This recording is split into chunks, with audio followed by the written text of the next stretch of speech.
No, good morning. My name is Robbie Pilson, and I have the great honor of introducing you to an incredible man, an incredible family, Brad Benton, who I met at one of the worst times of his life. And our role in that situation is to guide families, to guide them through the donation process and to support them through it. And when I met Mr. Benton, though I was there to try to help him, in a lot of ways he helped me. His family helped me.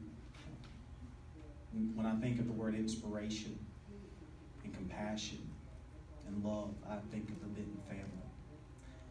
So I know that there's two things about this man, though I could say a lot. But there's two things you need to know. He loves some steak. And he loves and adores his family, especially his two children, Jared and Lindsay. So without further ado, I present to you Mr. Brad Benton.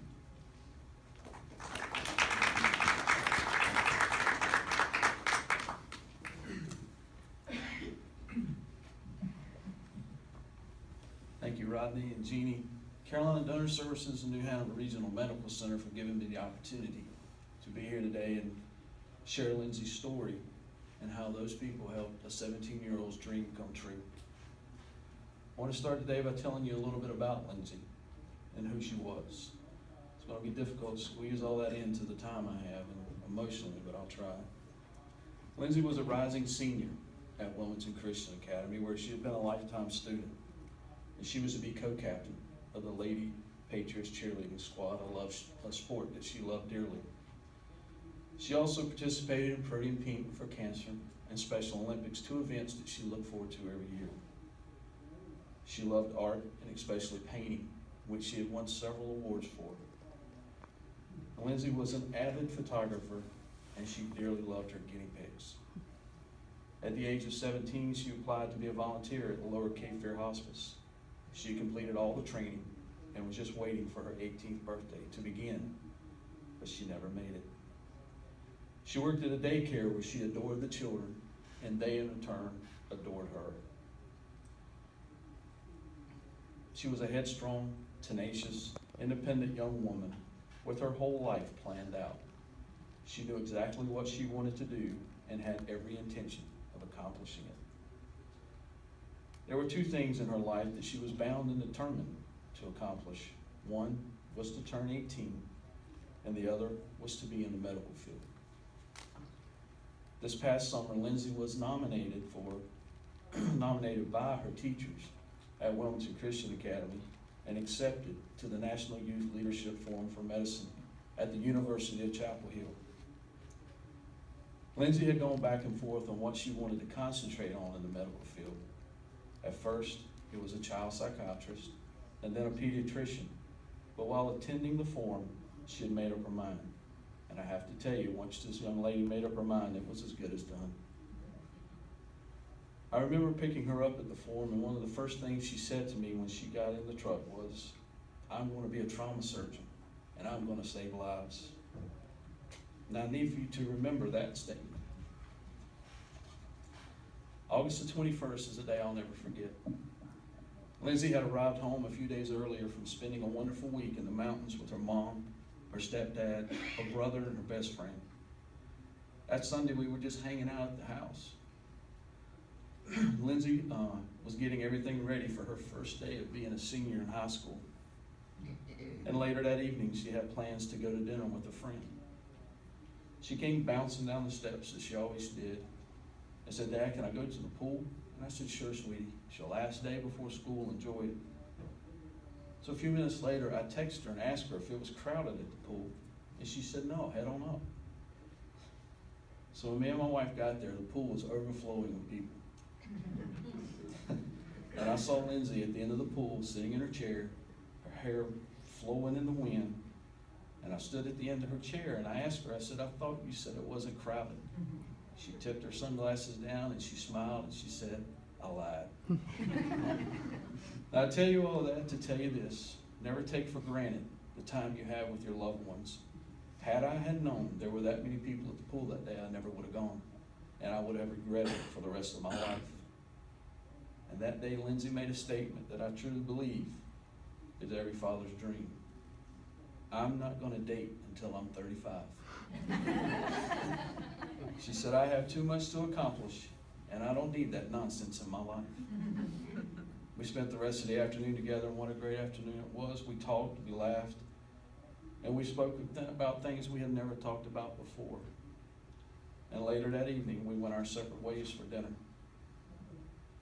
Lindsay was actually leaving our neighborhood when she was hit by an oncoming SUV while crossing the highway. Her mother got the call, and then she called me. My wife and I were only minutes away, and we flew to the accident. We passed the ambulance on the way, and our hearts sank. Upon arriving at the accident, I saw her car, and I knew it was bad. Right then, that very moment in time, my entire family's life was turned upside down. Now we're at the hospital, which for a 20-minute ride seemed to take 3 days. Everything in your world stops. All your senses seem to be zoomed in on every sound, every moment, every movement, every doctor, every nurse, and every volunteer, just looking for answers and good news. Millions of scenarios run through your head. A broken arm, a few stitches, some scratches, at worst, a broken leg. The word severe blunt force trauma to the point of shifting the brain was the last thing we ever expected to hear. A very young surgeon seemed to appear from nowhere and said, if we do not operate on your daughter right now, she has no chance of survival. My initial reaction was to say, then why are you still standing here? And as fast as he appeared, he was gone. We were led down to the surgical waiting room, and as I turned around, there were approximately 50 to 60 people behind us. Family, friends, schoolmates, teachers, pastors, and people we had never met or seen before. This was just a small preview of the outpouring of love we were about to witness in the week to come. Before the surgery was the first time we met Dr. George Huffman. In my memory, he seemed to be 9 feet tall. He was very serious when he spoke to us, and he was gone. I remember him walking through the door, leading to the operating room. And I prayed to God to give him the wisdom to save our Lindsay. Little did I know he was doing the exact same thing in the operating room. After the surgery, Dr. Huffman joined us in the waiting room, and through his words, I could tell he had done everything man could do for Lindsay. But in his face, I could see it may not be enough. We made our way back to the STICU waiting room. The halls and the rooms were overflowing with people. After what seemed to be an eternity, one of the nurses said we could go back and see Lindsay. They did their best to prepare us for what we were about to see. But nothing can prepare you for the sight of seeing your beautiful 17-year-old daughter just lying there with tubes and wires everywhere. There was no movement, no talking, no twitching. You could not see those beautiful eyes, and all that hair was gone. All I could think was, how was this vibrant, strong, independent young woman just lying there when only a few hours ago we were together laughing and having a wonderful time together. The emotions in the room ran their course from disbelief to denial, to hope, to anger, to defeat, and the tears flowed with every changing emotion. This began our week of tears, prayings, meetings, sleepless nights, and the most devastating decisions we as a family would ever have to make. Also during this week, we found out how far Lindsay's arms truly reached, from Vietnam to Africa, to Texas, to Mexico and beyond. She had touched so many lives in her short 17 years. We were getting emails, text messages, Facebook messages, cards, and handwritten letters from 17 and 18-year-olds. Letters that told how Lindsay had changed their lives. There were even letters from a few young ladies that told a chilling story of how Lindsay had saved their life by talking them out of suicide. We had no idea what an impact she had on so many people. Cheer teams traveled from all over North Carolina and even some from Virginia. A young man Lindsay had befriended at the National Youth Leadership Forum for Medicine traveled from Murphy, North Carolina, 8 hours away. This young lady was special, and so many people knew it. After a week of living in the STICU, we began to realize the inevitable. You have no idea if it's day or night. The only way you can tell is by the meal that you're trying to eat in the cafeteria.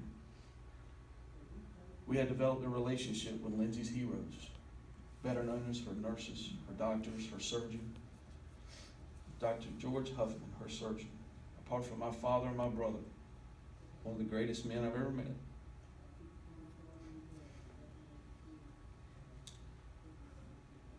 In one of our first meetings as a family, Dr. Huffman told us, had Lindsay been his age or my age, he would have never have operated. But she was a 17-year-old young lady, and she needed every opportunity she could have to survive. There were so many things he did not have to tell us, and so many things he did not have to do. But the one thing he did do was he gave us one more week with Lindsay. A week we could talk to, touch, reminisce with, and tell our little girl goodbye. Dr. Huffman in every meeting talked to me as one father to another. Not as a number or a chart or just another patient's family. I could see in his eyes and in his tears, Lindsay had also touched his heart. Dr. Stoyko, Dr. Smith, what great men of caring and compassion. They always had a smile or a kind word or a shoulder. Deanie, Elizabeth, Mike, Paul, Carrie, and Netta. These were the heroes of our week in the STICU. They were always there for us. Not once did we walk in that room did they not have a smile or an encouraging word. They laughed with us, they cried with us, they listened to Beyonce with us, and most importantly, they prayed with us. Even the janitor was praying for our family, and most importantly, Lindsay. Each and every person in the STICU helped make a devastating situation somewhat bearable. On Saturday, after talking to Elizabeth, we as a family knew Lindsay was telling us it was time. Her tired, broken body was beginning to let go. And that is when we met Mr. Rodney Pilson. What an amazing human being. Rodney was not even supposed to be in Wilmington. And after our first meeting, told us he had to return to Winston-Salem. He told us the local representative would be meeting with us later. And when it came time for our next meeting with Carolina Donor Services, there was Rodney. Another heart Lindsay had touched. He told us he could not leave, and he had to be with us through it all, and he was. From the meetings with the doctors, to the flag ceremony, to Lindsay's last heartbeat. Rodney explained every step of the donor services. He was there with an answer to every question we had. And now is when I need you to remember that statement I made earlier. Lindsay wanted to be a trauma surgeon and save lives. How ironic that she would fulfill this dream through organ donation.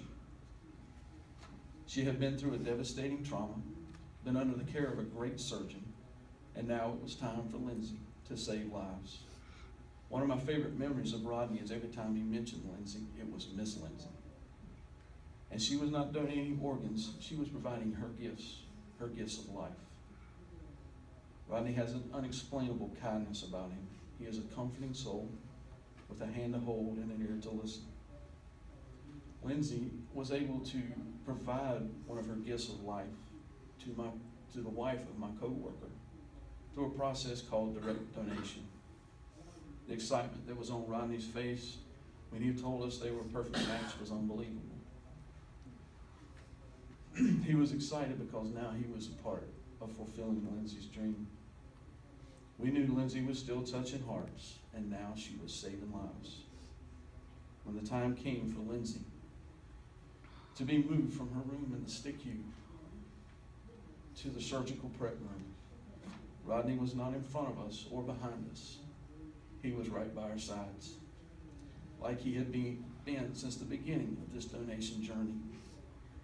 There was no confusion about anything that was about to happen, because Rodney had been so thorough in explaining every step of the process. As I held the wrist of my daughter and felt her last heartbeat, Rodney was there.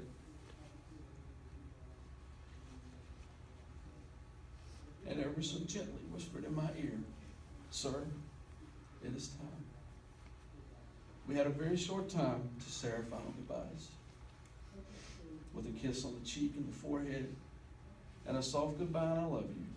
My family lost a large part of its heart. It was a comfort to know that Rodney was going to be accompanying Lindsay into the operating room and would take the time to introduce this amazing angel to the entire surgical team. And I knew right then, as soon as they met Lindsay, she would also touch their hearts. It is somewhat a comfort to know that Lindsay lives on in several lives. She will never be replaced. She will never be forgotten. But through donation, we as a family know her last wishes and dreams were fulfilled. She saved lives. And we as a family will continue fulfilling Lindsay's dream through the Lindsay M. Benton Foundation.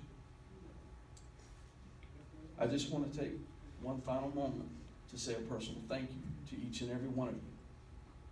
May God bless you every day, because you are not only the healers of the sick and the injured, you are the healers of hearts, hopes, families, and dreams. Thank you.